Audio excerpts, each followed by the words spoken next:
پاکستان جو اسلام کے نام پر وجود میں آیا تھا اور اس کے دارالحکومت اسلام آباد میں نیا مندر بنانا نہ صرف اسلام کی روح کے خلاف ہے بلکہ یہ ریاست مدینہ کی بھی توہین ہے۔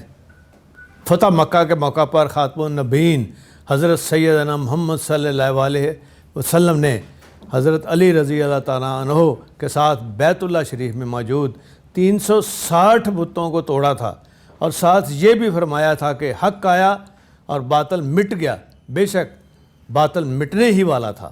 ہم اقلیتوں کے حقوق کے ساتھ ہیں۔ پہلے سے موجود جو مندر ہیں ان کی مرمت کی جانی چاہیے۔ ہم نے بھی اپنے دور میں کٹاس راج کی مرمت کرائی اور بحالی کا کام کروایا تھا، اور پہلی دفعہ اپنے بجٹ میں ہر سال چرچز کی ریپیئر کے لیے بھی ہم پیسے رکھتے رہے ہیں۔